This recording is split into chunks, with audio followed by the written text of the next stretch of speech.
Have you ever run from the will of God, saying, I don't think I could do that, or there's no way I'm going to do that, and I'm going to do my own thing? I did, and I want to talk to you about that today in your morning cup of inspiration. As a kid, I grew up in church.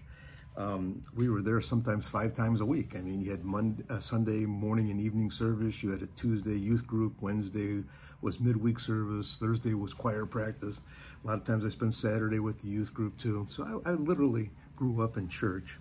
And one Sunday, one of the elderly ladies in the church, one of the pillars of the church too, she pulled me aside and she goes, "Brian, you're going to be a minister. You're going to be a preacher one day." And I said, "No way." There's no way I wanted to do that. No way I would think about doing that. And I said, no, that was it. And I graduated high school and I went to a liberal arts school, Evangel College, and now Evangel University, where I met Dan and Terry. But as luck would have it, or maybe my study habits would have it, I ended up on academic probation. And after a year and a half, I was asked to leave. I wasn't keeping up the standard.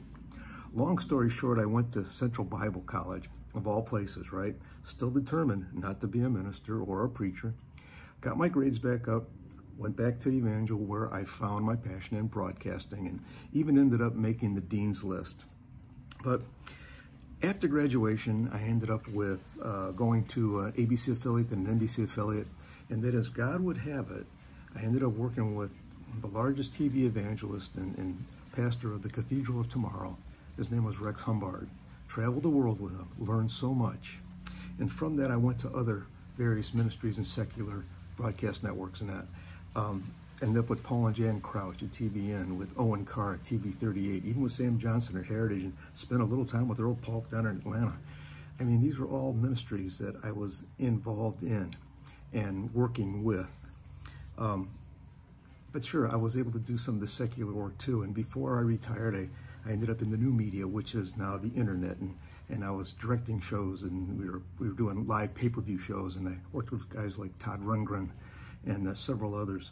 But once I retired, I just wasn't fulfilled. I got to the point where, I can golf, I could take my dogs to the park, do everything I wanted, but I wasn't fulfilled. And I found that my life had a tugging in it. There was something that was missing. See, I fronted a few bands in my time, and I started out as an on-air talent, but I found my passion again in producing, directing, and even in network operations. And now, look at me, here I am, talking to you every day, or twice a week at least, and then with the podcast. See, ultimately, God decides where he wants you. And if you honestly say to him, "Not my will, but thy will," he will place you where he wants you and where he can use you. And you will be fulfilled in that area. See, God's not looking for ability as much as he's looking for availability.